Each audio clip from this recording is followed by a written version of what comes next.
Good morning students. अब तक आप नगरों और नगरीकरण के विकास के बारे में जान चुके हैं।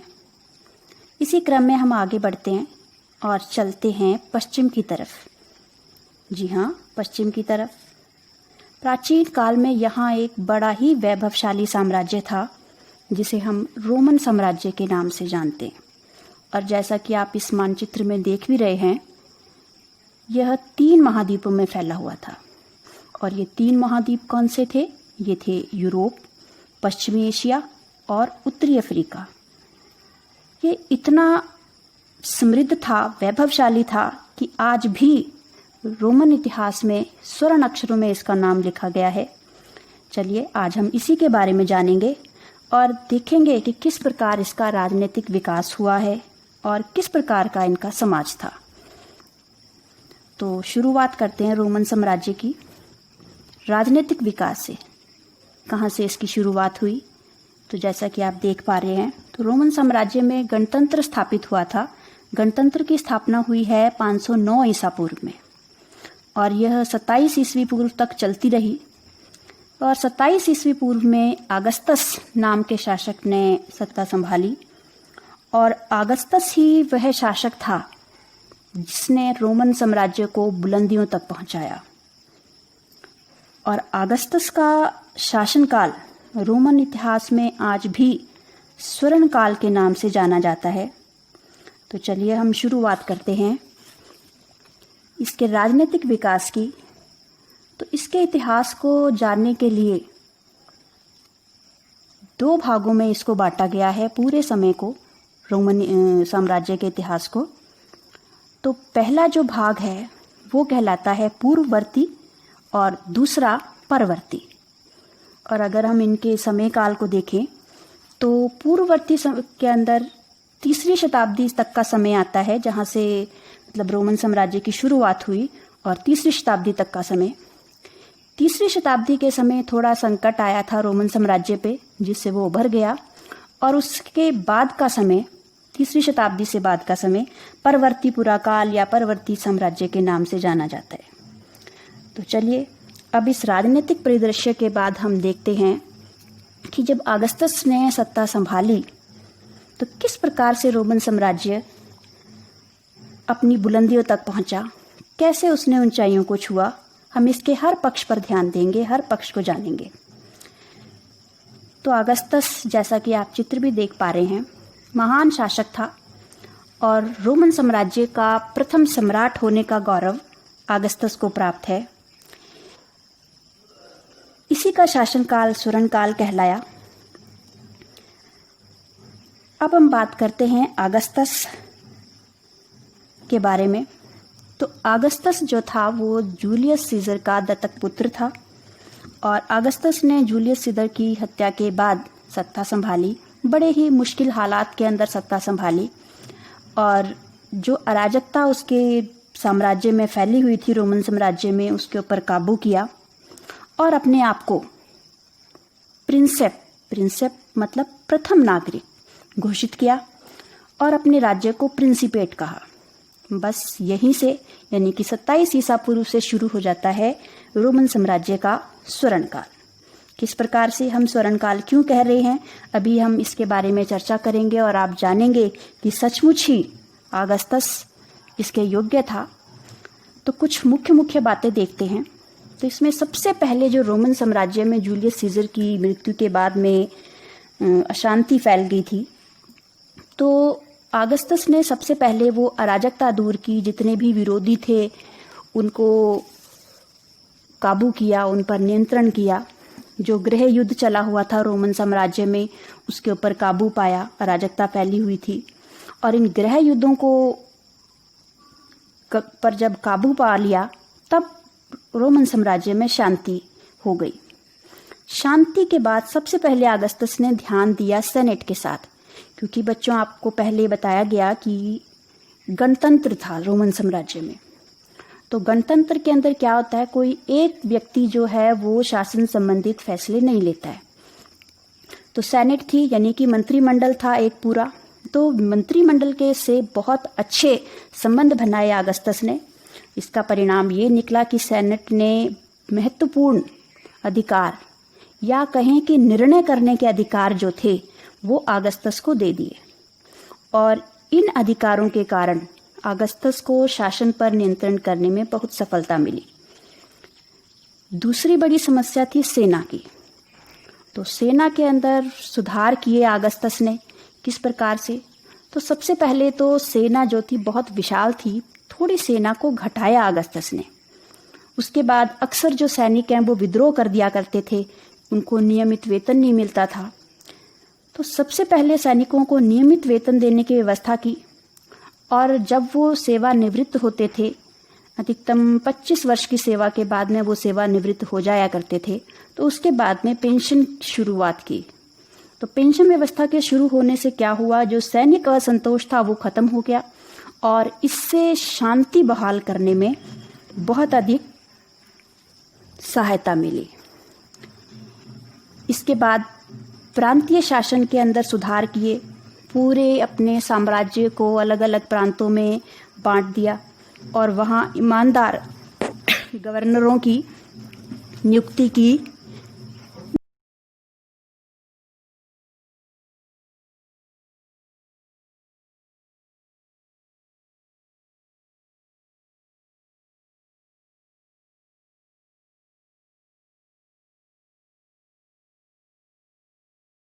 गवर्नरों की नियुक्ति, इससे जो प्रांतों में भ्रष्टाचार फैला हुआ था, भ्रष्टाचार किस प्रकार का कि जो ये प्रशासन से जुड़े हुए लोग हैं वो लोगों को तंग किया करते थे कर वसूली के अंदर, मतलब आप समझिए कि शासन संबंधित कार्यों में।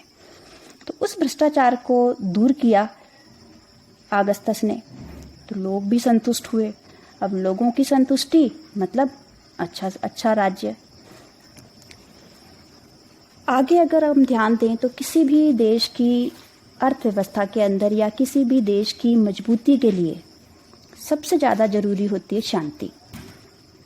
और शांति किस प्रकार कायम रहेगी?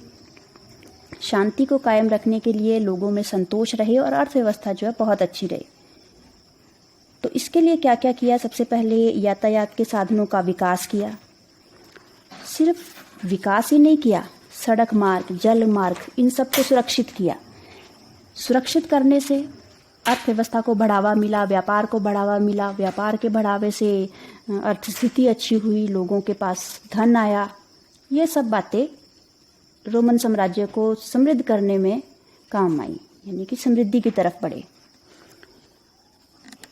और आगे हम जैसा कि आप देख रहे हैं कला और साहित्य। तो अगस्तस कला प्रिय भी था, और इसी के समय में बहुत बड़े बड़े साहित्यकार हुए जिन्होंने बड़ी बड़ी रचनाएं की। इसमें कुछ प्रमुख लिवी, वर्जिल, होरेस आदि हैं जिन्होंने इतिहास भी लिखा, कविताएं भी लिखी, जो कि आज भी बड़े चाव से पढ़ी जाती हैं। साहित्य वास्तुकला को में भी एक नई दिशा दी। भवन निर्माण कला में पहले ईंटों का प्रयोग होता था, अब जो धर्म स्थल थे उनको बनाने के लिए संगमरमर का प्रयोग शुरू हुआ। तो एक नई स्थापत्य कला का भी अगस्तस के समय में विकास हुआ। अब बात करते हैं धार्मिक सुधारों की। तो अगस्तस का मुख्य उद्देश्य था कि भाई रोमन साम्राज्य जो है वो अपने प्राचीन गौरव को स्थापित करे। तो इसके लिए नैतिक और धार्मिक सुधारों पर बहुत बल दिया।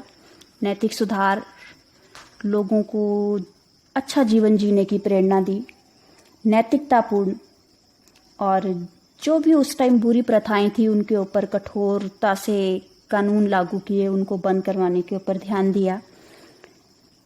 धार्मिक सुधारों में सबसे पहले जो काम किया अगस्तस ने, वो खुद को देवता घोषित किया।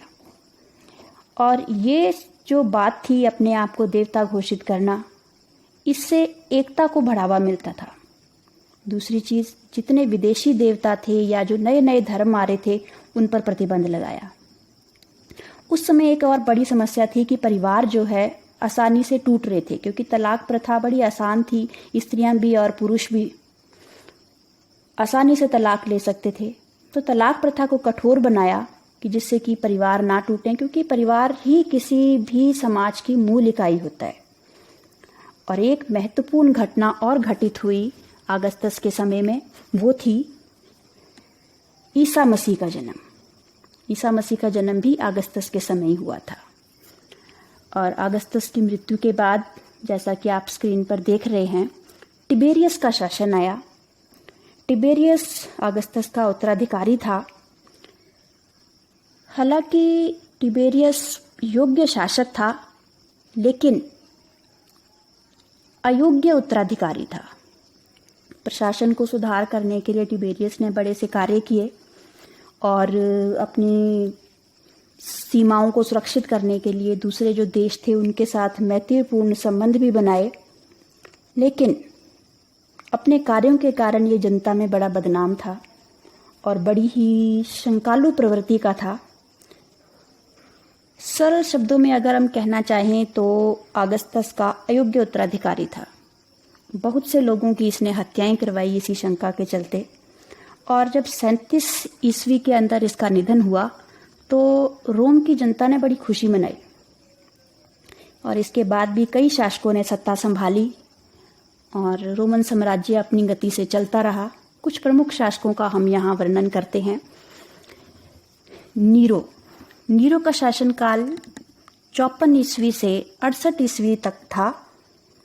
और नीरो एक ऐसा शासक था जिसका नाम इतिहास में काले अक्षरों में है। काले अक्षरों में, जी हाँ, क्योंकि ये एक कलंकित शासक के रूप में जाना गया है। किस प्रकार से? क्योंकि यह एक अयोग्य और क्रूर शासक था। लोगों, यहाँ तक कि अपने सौतेले भाई तक को इन्होंने मरवा दिया। अपनी शिक्षिका तक का हत्या करवा दी इसी चक्कर के अंदर।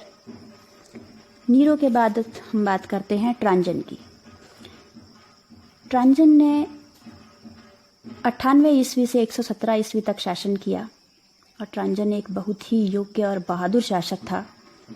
सबसे पहले तो उसने रोमन साम्राज्य की सीमाओं में विस्तार किया और साम्राज्य को सुदृढ़ बनाया। उस समय जो बर्बर जातियां थी वो अक्सर अटैक कर दिया करती थी, अक्सर आक्रमण कर दिया करती थी, तो उनसे जनता को बचाने के लिए इनका खात्मा किया और ये एक बहुत बड़ी सफलता थी ट्रांजन की। और शासन भी बड़ी कुशलतापूर्वक ट्रांजन ने किया। जो भ्रष्टाचार फैल रहा था रोमन साम्राज्य में उसको दूर किया, अर्थव्यवस्था सुदृढ़ बनाई। कुल मिलाकर रोमन साम्राज्य को पुनः समृद्धि प्राप्त हुई ट्रांजन के समय काल में। इसके पश्चात हम पढ़ते हैं मार्क ऑरेलियस को। तो मार्क ऑरेलियस ने 161 ईस्वी से लेकर 180 ईस्वी तक शासन किया है और इनका जो शासन काल है वो रोमन इतिहास में अपनी दार्शनिकता के लिए प्रसिद्ध है। बड़े ही दार्शनिक व्यक्ति थे ये, आध्यात्मिक व्यक्ति थे ये। और इन्होंने एक पुस्तक की रचना भी की, मेडिटेशंस, जो कि आने वाली पीढ़ियों तक चलती रही। उसके विचारों पर लोग चलते रहे। बहुत से लोक भलाई के भी कार्य इन्होंने किए। अब हम बात करते हैं 3री शताब्दी की। जैसा कि पहले भी मैंने आपको बताया कि 3री शताब्दी में रोमन साम्राज्य पर एक महान संकट आया और उस संकट का निवारण भी हुआ। तो पहले देख लेते हैं ये संकट क्या था। तो पहला संकट जो आया वो आया सीमाओं पर, रोमन साम्राज्य पर, ईरान से। तो ये बात है 224 ईस्वी की। 224 ईस्वी में ईरान पर ससानी वंश का शासन आया और इस वंश ने रोमन साम्राज्य पर आक्रमण किया। इनका एक शासक था शापुर प्रथम। तो पूर्वी रोमन साम्राज्य की राजधानी थी एंटियोक, उस पर अधिकार कर लिया। ये बहुत बड़ा धक्का था रोमन साम्राज्य पर। उनकी एक राजधानी ही चली गई। वहाँ एक और बड़ा संकट जो था रोमन साम्राज्य पर वो था राजनीतिक स्थिति को लेकर। अक्सर सत्ता संघर्ष होते रहते थे और इस बात का अंदाजा हम इस बात से लगा सकते हैं कि 47 साल के पीरियड में 25 सम्राट आए और गए। गृह युद्ध चले रहे। गृह युद्ध होने के कारण अर्थव्यवस्था बिगड़ी, शांति बिगड़ी, अराजकता फैली और दुर्भाग्य से इस शताब्दी के अंदर बहुत सी महामारियां भी फैली। महामारियों में अगर हम बात करें तो प्लेग, ब्यूबोनिक प्लेग था। ये बड़ी लाखों की संख्या में इसमें लोग मृत्यु को प्राप्त हुए। और जब लोग इस तरह से मृत्यु को प्राप्त होते हैं तो किसी भी साम्राज्य के लिए, देश के लिए ये बहुत बड़ी हानि होती है। और अराजकता के कारण व्यापार भी चौपट हो गया। अर्थव्यवस्था जो थी वो रोमन साम्राज्य की बिगड़ गई। तो बस इस स्थिति से नियंत्रण पाया गया, लेकिन धीरे धीरे, और ये तीसरी शताब्दी के अंत में। और तीसरी शताब्दी के अंत में इसके जो आगे का साम्राज्य है या समय है, उसको हम परवर्ती साम्राज्य या परवर्ती पुरा काल के रूप में जानते हैं।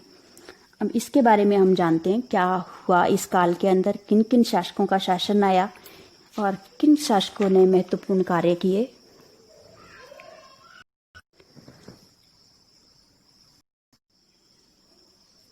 अब हम बात करते हैं तीसरी शताब्दी के बाद की, या फिर कहिए तीसरी शताब्दी के अंत की।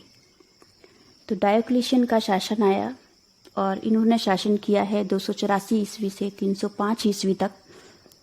और इस काल में रोमन साम्राज्य ने अपनी खोई हुई प्रतिष्ठा जो है पुनः प्राप्त की।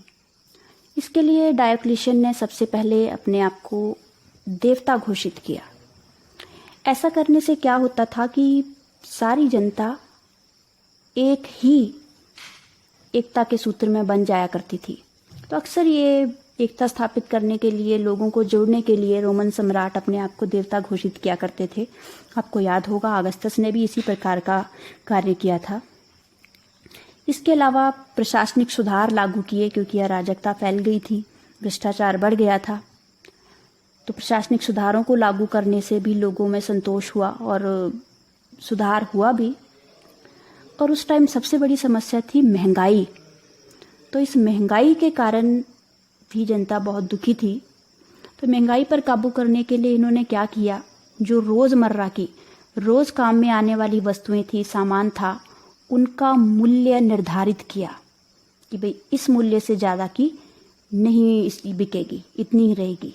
और अगर कोई ऐसा करता था तो उसको दंड दिया जाता था। तो इस प्रकार अर्थव्यवस्था भी सुदृढ़ हुई। इसके बाद आया कॉन्स्टेंटाइन का शासन। और ये एक प्रकार से हम कहें कि इनका जो शासनकाल था, जो कि 306 ईस्वी से 337 ईस्वी तक का था, तो ये अपने आप में एक लैंडमार्क था। वो किस प्रकार से कि इन्होंने इस तरह के कार्य किए जिससे रोमन साम्राज्य का स्वरूप ही बदल गया। कैसे? तो हमने बात की थी कि भाई तीसरी शताब्दी का जब संकट आया था तो उसमें एक थी कि चांदी की कमी बहुत ज़्यादा हो गई थी वहाँ पे, और चांदी के सिक्के बनाए जाते थे जिनको दिनारियस कहा जाता था। तो ये जो सिक्के हैं ये व्यापार में काम में लिए जाते थे। तो जब चांदी की कमी हुई तो सिक्कों की कमी हुई, तो व्यापार करने में मुश्किल आ रही थी व्यापारियों को। तो इससे निपटने के लिए कॉन्स्टेंटाइन ने सोने के सिक्के या सोने की मुद्राएं चलाई। और ये समय था 310 ईस्वी का। और इन मुद्राओं को नाम दिया सॉलिडस का। सॉलिडस नाम की सोने की मुद्रा चलाई। अब किसी भी साम्राज्य को, किसी भी देश को सुरक्षित अगर करना है तो उसके पास शक्तिशाली सेना होनी चाहिए। तो कॉन्स्टेंटाइन ने शक्तिशाली सेना का गठन किया, हर तरह से उनको हथियार सब कुछ दिया। और इससे क्या हुआ कि भाई साम्राज्य की जो सीमाएं हैं वो सुरक्षित हुई, शांति स्थापित करने में सहायता मिली। सबसे महत्वपूर्ण कार्य जो था वो था 313 ईस्वी में, वो था ईसाई धर्म को लेकर। तो ईसाई धर्म को रोमन साम्राज्य का राज धर्म घोषित कर दिया। इससे पहले जो है कुछ शासक ईसाई धर्म के प्रति सहनशीलता की नीति अपनाते थे, कुछ नहीं अपनाते थे। तो जब ईसाई धर्म को राजकीय संरक्षण मिला तो ईसाई धर्म में एक नए युग का सूत्रपात हुआ। ईसाई धर्म का प्रचार बहुत हुआ, बहुत सी सहायताएं कॉन्स्टेंटाइन ने ईसाई धर्म को दी, इनके बिशप्स को सहायताएं दी, शिक्षा में ईसाई धर्म को सम्मिलित किया गया, चर्च का निर्माण करवाए गए। इसके अतिरिक्त एक और था, वो था कुस्तुनतुनिया को दूसरी राजधानी रोमन साम्राज्य की घोषित किया। ये भी एक बड़ा महत्वपूर्ण कदम था। इसके बाद हम बात करते हैं जस्टिनियन की। कॉन्स्टेंटाइन की तरह जस्टिनियन का शासनकाल भी बहुत अच्छा रहा और रोमन साम्राज्य सुदृढ़ रहा। इनका शासनकाल था 527 ईस्वी से 565 ईस्वी तक। तो उस समय जो अराजकता फैली अक्सर हुआ करता था, जैसे ही कोई कमजोर शासक, दुर्बल शासक इसका शासन आता था तो पड़ोसी राज्य जो हैं, पड़ोसी शासक जो हैं वो आक्रमण कर दिया करते थे, या फिर कहें कि चोर लुटेरे वो आक्रमण कर दिया करते थे, अशांति फैलाया करते थे। जस्टिनियन ने इन सब के ऊपर काबू पाया और जो ईरान के ससानी शासक थे इनको पराजित किया, जिससे शांति की स्थापना हुई। और कुस्तुनतुनिया के अंदर एक चर्च का निर्माण करवाया, हगिया सोफिया। आजकल आप इसका नाम समाचारों में भी सुन रहे होंगे। तुर्की में है ये आज की डेट में। तो इस चर्च का निर्माण करवाया। और सबसे जो महत्वपूर्ण कार्य है जिसके लिए जस्टिनियन को याद किया जाता है वो है 533 ईस्वी में जस्टिनियन कोड का निर्माण। जस्टिनियन कोड कानूनों का संग्रह था, जो कि उस टाइम रोमन साम्राज्य के अंदर कानून लागू हुए थे। वो कानून किस प्रकार के थे, कैसे कानून थे, तो वो जस्टिनियन कोड के अंदर उनको लिखा गया। और जिस समय रोमन साम्राज्य का पतन भी हो गया बाद में और यूरोप के अंदर अलग अलग राज्यों का उदय हुआ, तो ये जस्टिनियन कोड ही, यही कानून चलते रहे। कानून, या फिर कहें कि यूरोप के देशों की कानून की आधारशिला बना ये जस्टिनियन कोड, जो कि चलता भी रहा। इसके बाद धीरे धीरे रोमन साम्राज्य का पतन हो गया। बच्चों, आपने एक कहावत सुनी होगी, Rome was not built in a day, यानी रोम का निर्माण एक दिन में नहीं हुआ था, रोम एक दिन में नहीं बना था। बिल्कुल वैसे ही रोमन साम्राज्य का जो पतन है वो भी एक दिन में नहीं हुआ, बहुत साल लगे। और कोई एक कारण नहीं था, बहुत से कारण थे। कुछ मुख्य कारणों की हम चर्चा कर लेते हैं। सबसे पहला जो कारण था वो था रोमन साम्राज्य की विशालता। विशालता मतलब रोमन साम्राज्य आप जानते हैं 3 महाद्वीपों में फैला हुआ था। और उस समय आज की तरह यातायात के साधन भी इतने ज़्यादा नहीं थे। तो इन यातायात के साधनों का अभाव के कारण क्या होता था, जो दूरस्थ क्षेत्र थे, मतलब राजधानी से जो दूर के क्षेत्र थे, वहाँ के जो गवर्नर हैं अपने आप को स्वतंत्र घोषित कर देते थे और रोमन साम्राज्य से अपने आप को अलग कर लेते थे। तो इससे रोमन साम्राज्य की जो एकता को धक्का लगता था। फिर शासक आते थे, फिर दोबारा से उसके ऊपर नियंत्रण पाया जाता था। धीरे धीरे यह जो विशालता ही है, यही अभिशाप बन गई रोमन साम्राज्य के लिए। दूसरा कारण था साम्राज्यवादी नीति।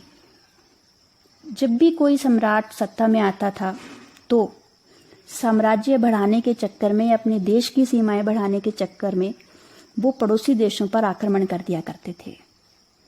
अब आक्रमण, युद्ध कभी भी कोई अच्छी बात तो नहीं होती है। इससे क्या होता था, जनता में परेशानी होती थी, उसमें असंतोष फैलता था, बहुत से लोग मारे जाते, धन की हानि होती। तो बहुत से पड़ोसी देश, यहाँ तक कि जनता भी जो है ऐसे शासकों की दुश्मन हो जाया करती थी।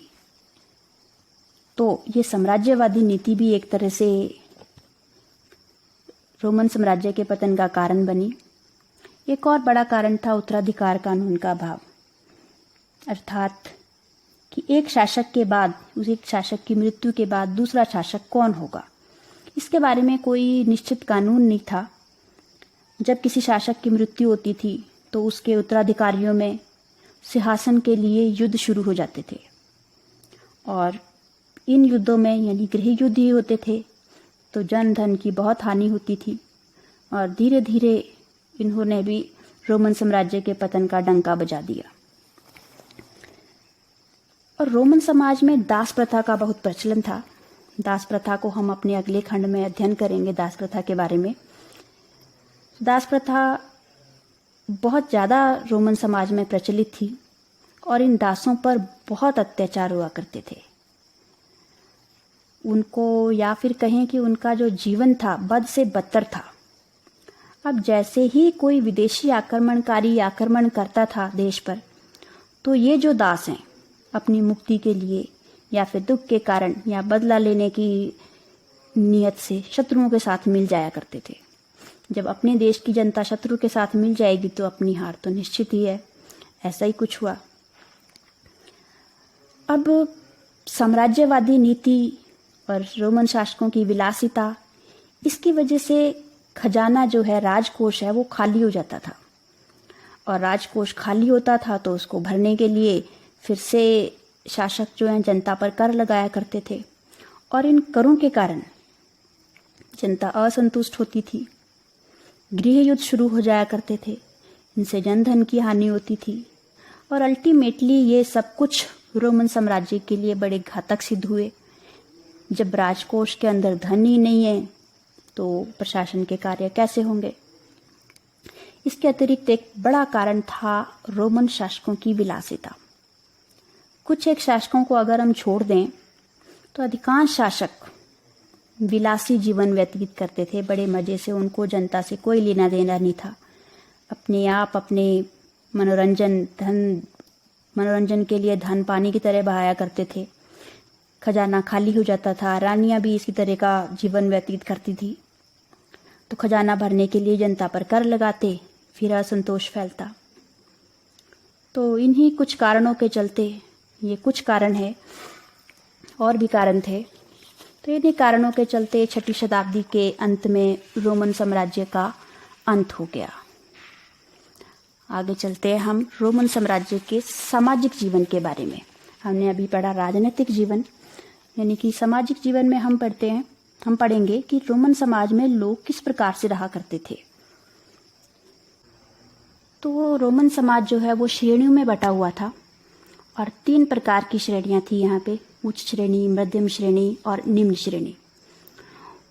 उच्च श्रेणी में सेनेटर और नाइट वर्ग जो था वो सेना से संबंधित था, ये आया करते थे, अभिजात वर्ग था सारा। मध्यम श्रेणी में सेना से जुड़े लोग थे और व्यापारी, किसान आदि थे। निम्न श्रेणी मजदूर और दासों की थी और इनका ही जीवन सबसे खराब था, बद से बदतर था, कष्टकारी था। बाकी उच्च श्रेणी और मध्यम श्रेणी बड़ा सुखमय जीवन व्यतीत करते थे। अब हम बात करते हैं रोमन परिवार की। तो जैसे हमारे देश में समाज की मूल इकाई परिवार है, तो रोमन समाज में भी परिवार ही देश की मूल इकाई था समाज की। और एकल परिवार थे और जो पिता होता था वो घर का मुखिया होता था और उन्हीं का परिवार के सभी सदस्यों पर नियंत्रण होता था। परिवार के सभी निर्णय पिता ही लिया करता था। अब अगर स्त्रियों की स्थिति के बारे में हम बात करें तो स्त्रियों की स्थिति सामान्य रूप से अच्छी थी। उन्हें सभी अधिकार प्राप्त थे, वे शिक्षा प्राप्त कर सकती थी। लेकिन शिक्षा अधिकतर संपन्न और जो उच्च परिवार थे उनकी लड़कियां ही शिक्षा प्राप्त किया करती थी, लेकिन कोई रोक नहीं थी। इसके अलावा सभी धार्मिक अधिकार, सार्वजनिक सामाजिक उत्सवों में वो बढ़ चढ़ के भाग लिया करती थी। सभी तरह के अधिकार थे। कुल मिलाकर स्त्रियों की स्थिति जो है वो अच्छी थी।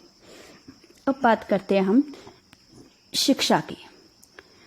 तो शिक्षा के मामले में रोमन समाज कुछ ज़्यादा अच्छी स्थिति में नहीं था। अगर हम बात करें साक्षरता दर की, तो पुरुषों की जो साक्षरता दर थी वो 20% थी और स्त्रियों में तो ये और भी कम, यानी कि लगभग आधी थी, 10% थी। और ये अलग अलग स्थानों पर अलग अलग थी। कई नगरों में ये बहुत ज़्यादा भी थी। हम बात करें मनोरंजन की, तो भाई रोमन लोग मनोरंजन के बड़े शौकीन थे। पूरे वर्ष कुछ ना कुछ इनके उत्सव चले ही रहते थे। और ज़्यादातर जो ये है मतलब सम्मिलित रूप से जो इनके उत्सव हुआ करते थे, वहाँ दासों और जानवरों के युद्ध, हिंसक जानवरों के युद्ध, नृत्य, संगीत, इन चीज़ों से ही अपना मनोरंजन किया करते थे। और इस तरह के कार्यक्रमों का आयोजन के लिए इन्होंने बड़े बड़े स्टेडियम बनाए हुए थे और इन स्टेडियम्स को कोलोसियम कहते थे, जैसा कि आप ये चित्र में देख भी रहे हैं। इसी के अंदर इस तरह की लड़ाइयों का, इस तरह का आयोजन किया जाता था और बहुत बड़ी संख्या में इसको दर्शक देखने के लिए आते थे। आज भी इनके रिमेन्स, इनके अवशेष रोमन साम्राज्य में, रोमन यूरोपीय देशों में इन कोलोसियम मिल भी जाएंगे आपको। अब बात करते हैं इनके भोजन की। तो देखिए, भोजन तो बहुत ही महत्वपूर्ण होता है। तो भोजन की बात करें तो रोमन समाज के लोग जो है वो शाकाहारी और मांसाहारी दोनों ही तरह का भोजन करते थे। और भोजन में गेहूँ, चावल, मक्का, दालें, फलों में भी विशेष रूप से अंगूर यहाँ बहुत होता था और अंगूर का सेवन बहुत अधिक किया करते थे।